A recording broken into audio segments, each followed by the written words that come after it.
آپ کے سامنے ہم چیپٹر 2 شروع کر رہے ہیں۔ چیپٹر 2 میں ہے سہیل عظیم آبادی۔ سہیل عظیم آبادی بہت بڑے رائٹر ہیں، انہوں نے بہت سارے کارنامے انجام دیے ہیں، اس کے بارے میں جاننا بہت ضروری ہے تاکہ ہم ان کا افسانہ جو پڑھیں گے وہ بھی سمجھ سکیں گے۔ تو سہیل عظیم آبادی کا اصل نام سید مجیب الرحمن ہے۔ اپنی ابتدائی زندگی میں شاعری کرتے تھے، یعنی انہوں نے شاعری بھی کی ہے، اسی لیے سہیل تخلص کرتے تھے اور یہ اصل نام کی جگہ اس نام سے مشہور ہو گئے ہیں۔ اگر پوچھا جائے کہ سہیل کیا ہے تو تخلص ہے، ان کا اصل نام سید مجیب الرحمن ہے۔ اس طرح ادبی دنیا میں سہیل عظیم آبادی کے نام سے مشہور ہوئے۔ سہیل عظیم آبادی کی پیدائش 1911 عیسوی میں پٹنہ میں ہوئی۔ سہیل صاحب ایک زمیندار خاندان سے تعلق رکھتے تھے۔ 1 سال کی عمر میں والدہ کا یعنی ماں کا انتقال ہو گیا، انتقال یعنی وفات ہو گئی، اور پرورش نانیہال میں ہوئی، یعنی اس کے پالن پوشن نانیہال میں ہوئی، ماں کے گھر میں۔ ایک معلم کی سرپرستی میں وہیں ابتدائی تعلیم و تربیت حاصل ہوئی، یعنی نانیہال میں ہی۔ ویسے ان کا آبائی وطن شاہپور بھدول ہے، یعنی یہ اگر آپ سے پوچھا جائے کہ ان کے باپ دادا کا گھر کہاں پر ہے تو شاہپور بھدول، جو پٹنہ ضلع میں ہی واقع ہے۔ افتاد طبع کی وجہ سے اعلیٰ تعلیم حاصل نہیں کر سکے۔ افتاد طبع کا مطلب یعنی فطری میلان کی وجہ سے، اندرونی انٹرنل ان کو اس کی طرف رغبت نہیں ہوئی، اسی لیے۔ اگرچہ مظفر پور، حیدرآباد اور کلکتہ جیسے علمی مراکز، یعنی یہ مرکز کی جمع ہے، میں قیام پذیر رہے۔ ابتدا شاعری سے کی، لیکن آگے چل کر افسانہ نگاری کی طرف مائل ہوئے، پھر پیچھے مڑ کر نہیں دیکھا اور بے شمار افسانے لکھے۔ یہ الگ بات ہے کہ شروع میں وہ شاعری کرتے تھے، بعد میں افسانے لکھنے لگے اور پھر افسانہ ہی زندگی بھر لکھتے رہے۔ یہاں پر جتنے بھی اس پیراگراف میں ورڈز ہیں آپ کو وہ دیکھ لینا چاہیے۔ زیادہ سے زیادہ اگر پوچھا جائے گا سابقہ اور لاحقہ میں تو یہ خاندان پوچھا جا سکتا ہے اور کچھ نہیں۔ اسی طرح سے آگے دیکھیے، یہاں پر کچھ ورڈ ہیں۔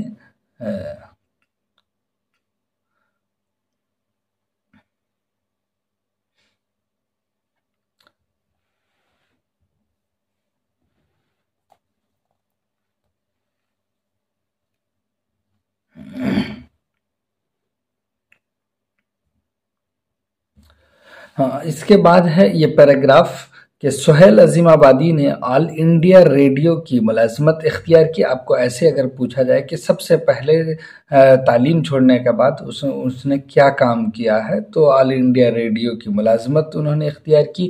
اس ملازمت کے سلسلے میں دہلی میں رہے، پھر ان کا تبادلہ شری نگر ہو گیا۔ تبادلہ مطلب ٹرانسفر کو کہتے ہیں، تو ٹرانسفر ان کا دہلی ہوا۔ پھر وہ واپس پٹنہ چلے آئے اور ملازمت سے استعفیٰ دے دیا۔ استعفیٰ دینا مطلب ریزائن کرنے کو کہتے ہیں۔ اس سے پہلے صحافت میں بھی مصروف رہے۔ مصروف کہتے ہیں بزی کو، مشغول کو، صحافت کہتے ہیں جرنلزم کو۔ رسالے نکالے، رسالہ یعنی ایک پرچہ، ایک چھوٹے کتابچے کو رسالہ کہتے ہیں، اور ایک روزنامہ، اخبار، یہ خبر کی جمع بھی ہے، ویسے اخبار کہتے ہیں نیوز پیپرز کو۔ ساتھی کا اجرا کیا، اجرا مطلب شائع کرنا، پبلش کرنا، جاری کرنے کو کہتے ہیں۔ تو یہ 2 بات یہاں پر یاد رکھیے گا کہ انہوں نے آل انڈیا ریڈیو جوائن کیا، اس کے بعد پھر صحافت سے جب جڑے تو انہوں نے ایک رسالہ جاری کیا جس کا نام تھا، یعنی ایک اخبار جاری کیا جس کا نام تھا ساتھی۔ اس کے بعد ہے پیراگراف میں کہ سہیل عظیم آبادی زندگی بھر اردو کی ترویج و اشاعت، دونوں مترادف ہیں، مطلب ہے پبلش، میں مصروف رہے۔ چنانچہ انہوں نے چھوٹا ناگپور کے علاقے میں 5-7 برسوں تک اردو کی ترویج و اشاعت کا کام کیا۔ یہ یاد رکھیے گا، پوچھے گا کہ اردو کی ترویج و اشاعت کا کام انہوں نے کہاں پر کیا تو چھوٹا ناگپور میں، جو ابھی جھارکھنڈ میں ہے۔ اور کتنے 5-7 برسوں تک یہ کام لگاتار بغیر کسی الجھن کے آپ نے کیا ہے، یعنی یکسوئی کے ساتھ یہ کام انجام دیا۔ زمیندارانہ ماحول سے تعلق اور چھوٹا ناگپور کے قیام نے ان کے افسانوں کے موضوعات متعین کر دیے۔ ان کے افسانوں کے موضوعات کس طرح سے یا کہاں پر متعین ہوئے؟ تو زمیندارانہ ماحول اور چھوٹا ناگپور کے قیام، یا اس طرح سے کہ چھوٹا ناگپور کے قیام نے ان کے افسانوں کی کس چیز کو متعین کیا ہے؟ تو موضوعات کو متعین کیا۔ ان کے اکثر و بیشتر افسانے زمینداروں کے استحصال یعنی لوٹ کھسوٹ کے خلاف مزدوروں اور کمزور طبقوں کے حقوق، یہ حق کی جمع ہے، بہت اس کی جمع پوچھی جاتی ہے، جیسے موضوعات سے متعلق ہیں، مزدوروں اور کمزور طبقوں کے حقوق سے متعلق ہی انہوں نے اپنے افسانے لکھے ہیں، گویا کہ یہ ان کا موضوع متعین ہو گیا۔ سہیل عظیم آبادی کی تخلیقات میں ان کے 3 افسانوی مجموعے یعنی کون کون سے ہیں؟ ایک ہے 4 چہرے، دوسرا ہے الاؤ اور تیسرا ہے آدمی کے روپ ہیں۔ یہ 3 افسانوی مجموعے سہیل عظیم آبادی کے ہیں، اور ایک ناول بے جڑ کے پودے۔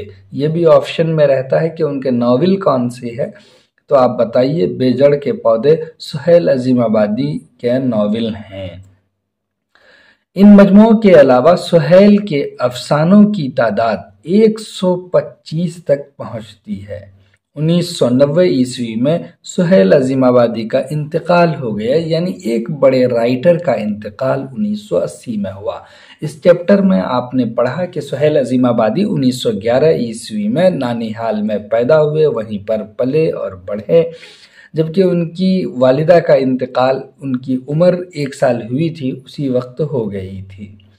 آپ کو پڑھنے لکھنے میں من نہیں لگا تو آپ بہت مختلف جگہ پر رہے ہیں، تو آپ نے آل انڈیا ریڈیو کی ملازمت کر لی، پھر صحافت میں آپ نے قدم رکھا، ایک روزنامہ اخبار ساتھی کا اجرا کیا، اسی طرح سے چھوٹا ناگپور میں رہ کر اردو کی ترویج و اشاعت کا کام کیا، اور وہاں پر قیام نے ہی آپ کے افسانوں کے موضوعات متعین کر دیے۔ آپ کے افسانوں میں زمینداروں کے خلاف چیزیں ملیں گی، اور مزدوروں اور جو کمزور لوگ ہیں ان کی حمایت میں آپ نے بہت سارے افسانے لکھے ہیں۔ اس طرح سے ان کے افسانوں کی تعداد 125 پہنچتی ہے، جو 3 افسانوی مجموعے ان کے منظر عام پر آئے، 4 چہرے، الاؤ، آدمی، اور ایک ناول انہوں نے لکھا ہے بے جڑ کے پودے کے نام سے۔ اس طرح سے انہوں نے اپنی زندگی کو اس کام میں لگا کر رکھا اور ایک بڑے رائٹر بنے۔ تو ان کا ایک افسانہ یہاں پر ہم دیکھیں گے، کیونکہ بہت سارے افسانے انہوں نے لکھے ہیں، تو چلیے دیکھتے ہیں۔ سہیل عظیم آبادی کا یہ افسانہ ہے جس کا عنوان ہے بھابھی جان۔ اس افسانے کو پڑھتے ہیں، دیکھیے۔ جب رقیہ بھابھی یاد آتی ہیں تو میرا سر خود بخود جذبہ احترام سے جھک جاتا ہے۔ احترام عزت کو کہتے ہیں، یعنی ہمارے اندر ایک ایسا ایموشن ہے جس کی وجہ سے اپنے آپ میرا سر ان کے آگے نگوں ہو جاتا ہے، جھک جاتا ہے، اور ایسا محسوس ہوتا ہے، یعنی ہم ایسا فیل کرتے ہیں کہ جیسے ان کی ذات سراپا روشنی ہے۔ جس طرح سے ایک چراغ ہوتا ہے اور اسی طرح سے ان کی ذات کو وہ چراغ سمجھتے ہیں۔ یہاں پر سوال بھی یہ ہو سکتا ہے کہ کس کا سر جذبہ احترام سے جھک جاتا ہے؟ تو ان کے دیور کا سر جھک جاتا ہے، جس کا نام آگے آئے گا، وہاں پر ہم بتائیں گے۔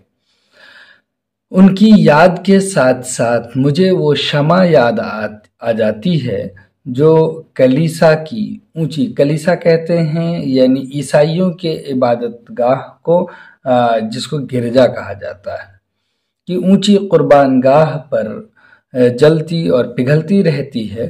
جس طرح سے آپ موم بتی کو دیکھتے ہیں کہ وہ کس طرح سے پگھلتی رہتی ہے اور جلتی بھی رہتی ہے۔ اور جب پادری عبادت ختم کر کے قربان گاہ سے اتر جاتا ہے، پادری کس کو کہتے ہیں؟ جس کو انگلش میں فادر کہتے ہیں، یعنی جو کلیسا میں عبادت کرواتا ہے اس کو پادری کہتے ہیں۔ تو